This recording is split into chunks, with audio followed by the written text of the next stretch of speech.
قیمت از های تاریخی قبلی فاصله گرفته، یعنی هنوز توی حرکات صعودی هستیم.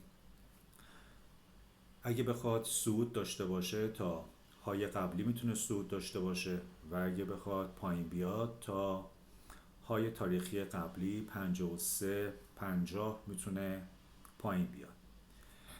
دو تا دوجی پشت سر هم زده، به نظر میاد که قیمت سردرگمه. این که احتمال داره کدوم طرفی بره بالا یا پایین رو توی چارت بعدی ببینیم.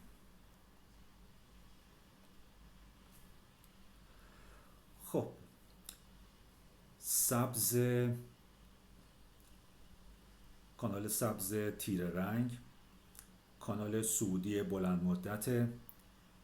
قیمت سقف بالاتری رو زده ولی توی باند پایینتر همگرا، یعنی که قیمت داره ضعیفتر میشه.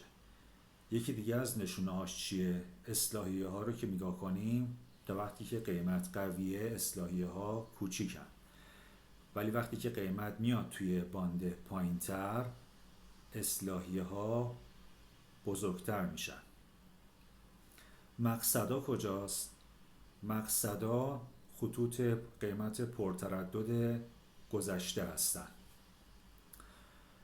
اگه بخواد بره بالا با توجه به کانال صعودی تیره رنگتر تا قیمت 54 50 میتونه بالا بیاد تا اینجا، و اگه بخواد پایین بیاد تا 53 44 میتونه بیاد پایین تا نیمه کانال. رفتار قیمت چجوریه؟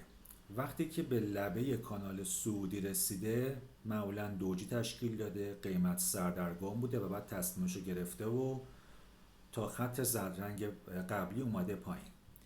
اینجا هم قیمت دوجی تشکیل داده، ولی این که میخواد کدوم طرفی بره رو باید توی تایم فرم پایینتر 1 ساعته بررسی کنیم. بریم سراغ کانال صعودی روزانه کوتاه مدت‌تر، سبز روشن.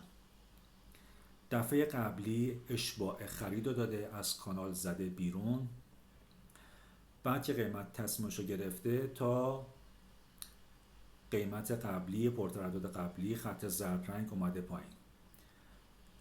اگه بخواد بره بالا تا 54 80 جا داره بره بالا، و اگه بخواد بیاد پایین تا 53 44 هم جا داره که بیاد پایین.